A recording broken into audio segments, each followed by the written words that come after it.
Welcome back. Now, believe it or not, thrombosis is a leading cause of death in Kenya. Thrombosis is the medical term for a blood clot found in the leg that globally kills 1 in 4 people. My guests joining me in studio to discuss this is Dr. Harun Otieno. He's a vice chair of the Kenya Society of Thrombosis and Hemostasis, and Kalpana Naran, who is a survivor. Thank you so much for joining me. Thank you. Let me begin with you, Dr. Otieno. This is something, of course, that you interact with almost on a daily basis. Yes. But what kinds of thrombosis actually exist that people should know about? Well, that's a very good question, Victoria. Well, we primarily have 2 types of thrombosis. So blood clots can occur either in the arteries or in the veins. When a blood clot occurs in the veins, we're particularly concerned about the blood clots that happen in the deep veins. So the deep veins of the legs, these can break off and unfortunately travel to the lungs and cause problems there.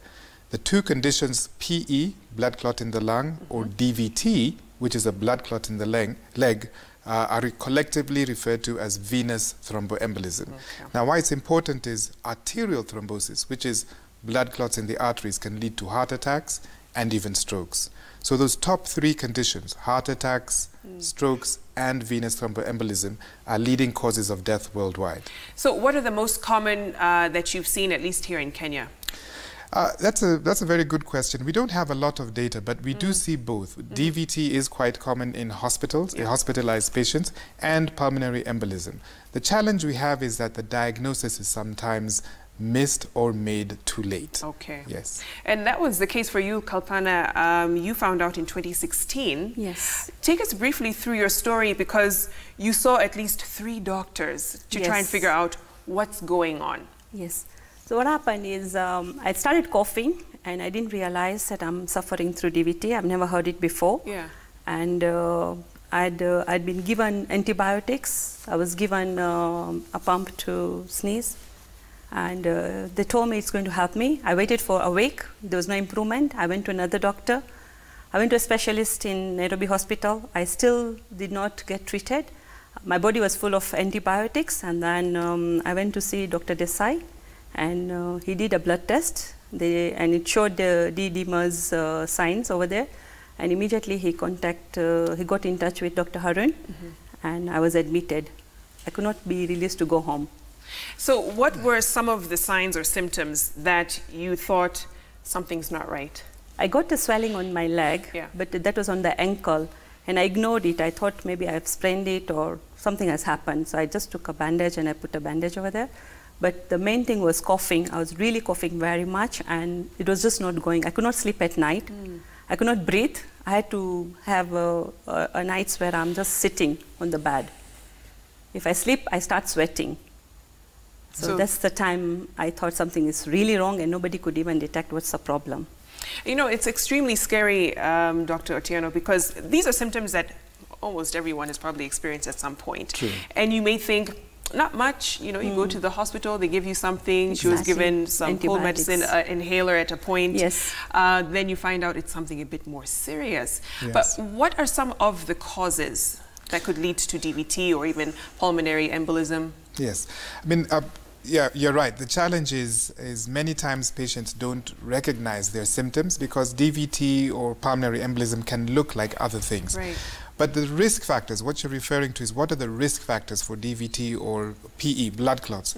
Commonly what we see is, for example, hospitalization. Being hospitalized is a period where you are immobile, you may be undergoing surgery to your hip or to your knee or other surgeries. That is a big risk factor for blood clots. Cancer too sometimes can also be a risk factor for DVT and PE.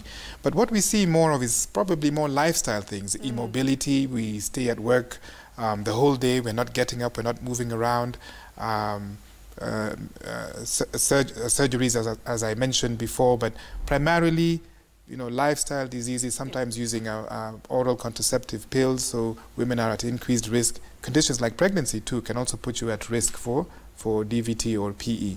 So it's important to understand what your risk factor is, and then in the setting of those symptoms, could this possibly be DVT, or could this be a blood clot in your lung, for example? Right, right. Yes. In your case, Kalpana, you also found that, because you had been on birth control for quite a while. About 10 years. 10 years. 10 years, yes. So what did they say in terms of you? Did they take you off once they found out it was DVT? Immediately. And what kind of treatment did they put you on once you had found out it was DVT? DVT, I was given blood thinner to take it for like almost 6 months. And after that, we did a test to check if everything is okay. We did a leg Doppler and heart echo. And with God's grace, everything went on well. And I was out of it. And what other measures did you have to? Did you have to change diet, for instance? Other things during that time? Yes. I've been taking a lot of green tea.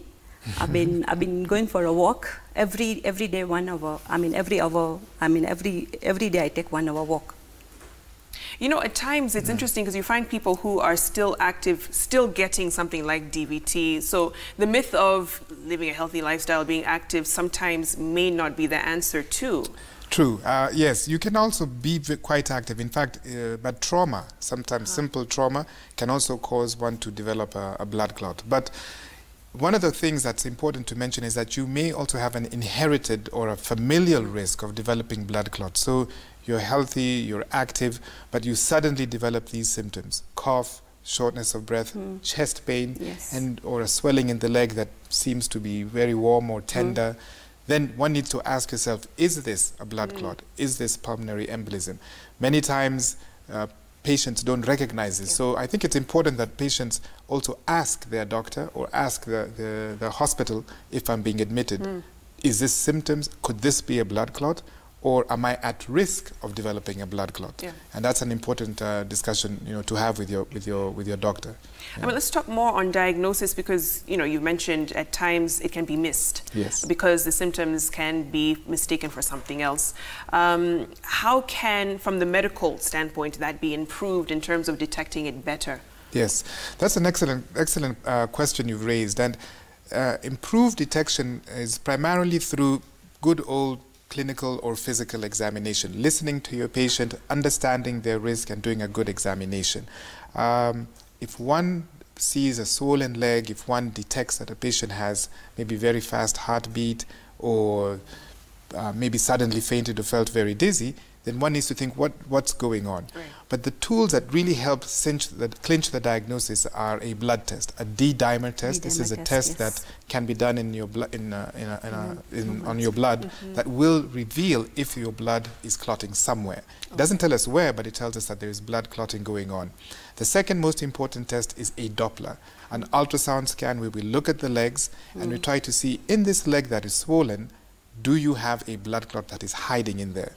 And a CAT scan, which is a special type of X-ray that can look at your chest, it can look at the deep veins inside the chest or the deep arteries within the chest and see, is there blood clot hiding there? So these three tests, the D-dimer, the Doppler for the leg, and the CT scan, are the key tests that need to be done to detect and to treat this condition. Kalpana, for the sake of the viewers, to really understand how frightening this can be, you mentioned the day that you had a shortness of breath, you happened to be in the temple. Yes. Praying. You were seated for quite some time. Because, people could wonder, how does this begin?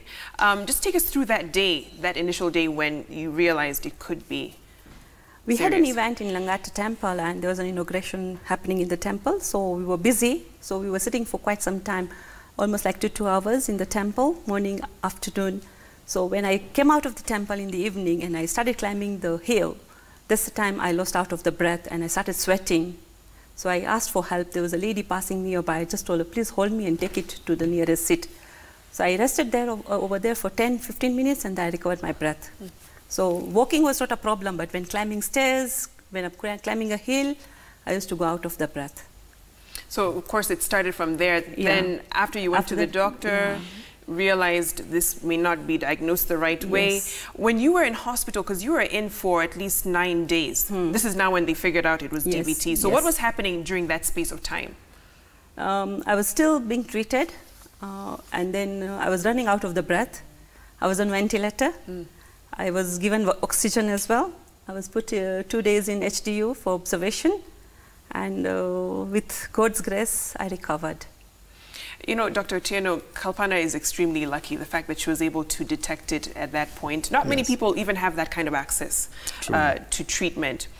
For people who don't, and they experience more or less what Kalpana did, what can be done? For instance, if they're going to a clinic or a dispensary that's not as equipped as, you know, one of these bigger hospitals, what can be done, you know, in an emergency situation, for instance? Yeah, in an emergency situation, one of the problems we have probably as Kenyans is that we sometimes don't go to the right place for the right thing. So if I have sudden onset of chest pain or shortness of breath, instead of going to the pharmacy where you say, let me get a cough syrup or let me get something, one needs to go to a hospital.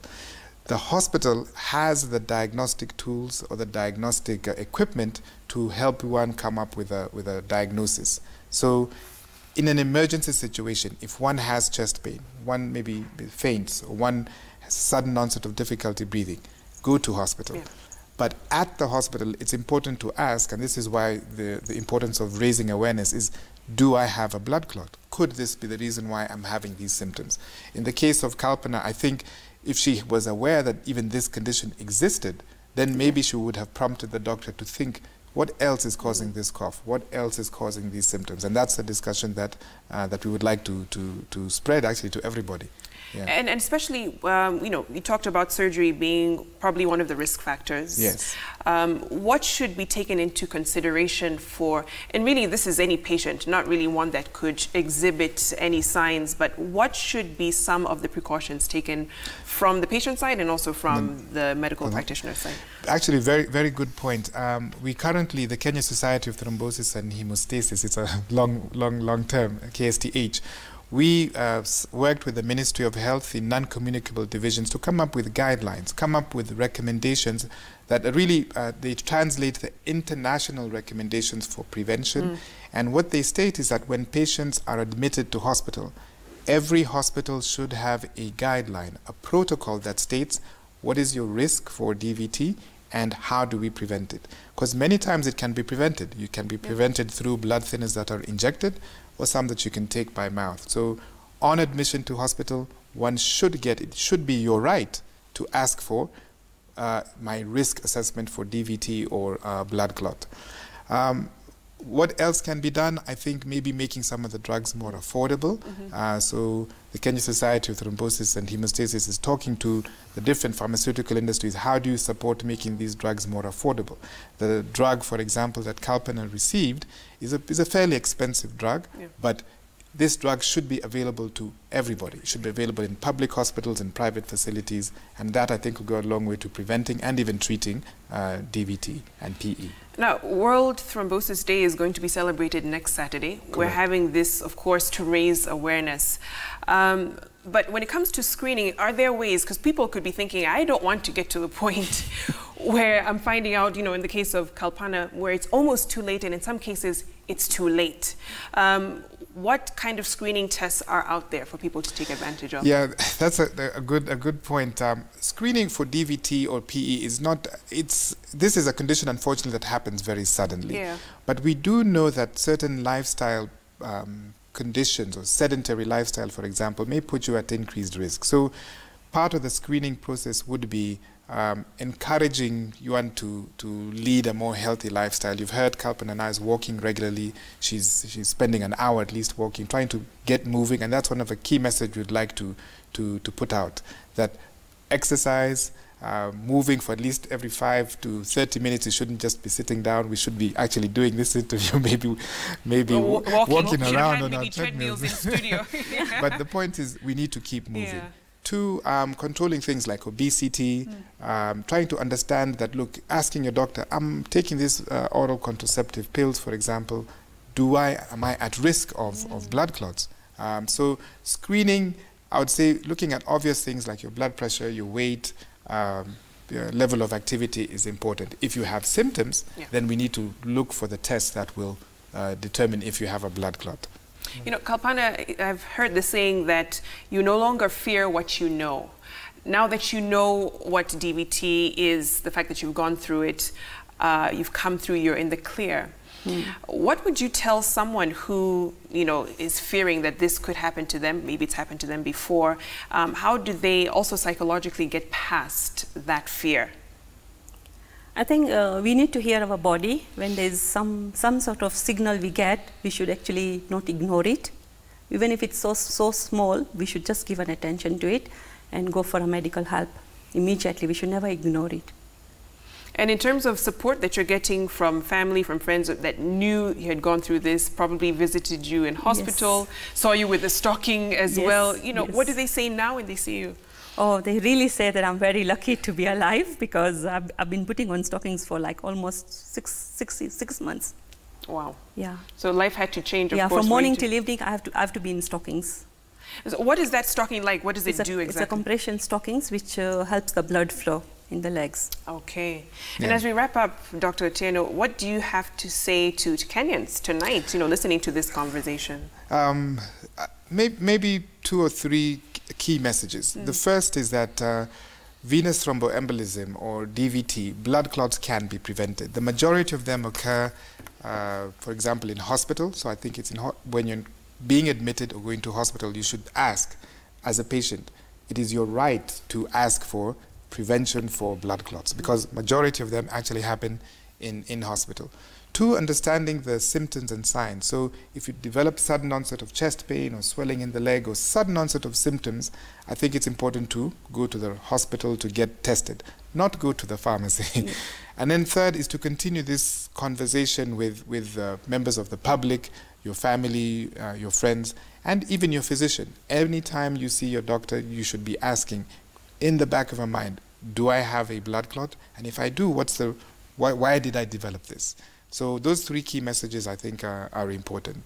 So come next Saturday on World Thrombosis Day, what does the society have planned that people can take part in? Yeah, we're working with a few hospitals, the Aga Khan Hospital and one of the universities, Kenyatta University, trying to improve awareness. We'll be distributing flyers, we'll be educating the public about the signs of symptoms of blood clotting disorders, and trying to encourage people to lead a healthier lifestyle, measuring blood pressure, checking your weight, and encouraging one to move more. So moving more is probably the main message I'd like to spread today. Anything else you'd like to add, Kalpana, before we wrap up?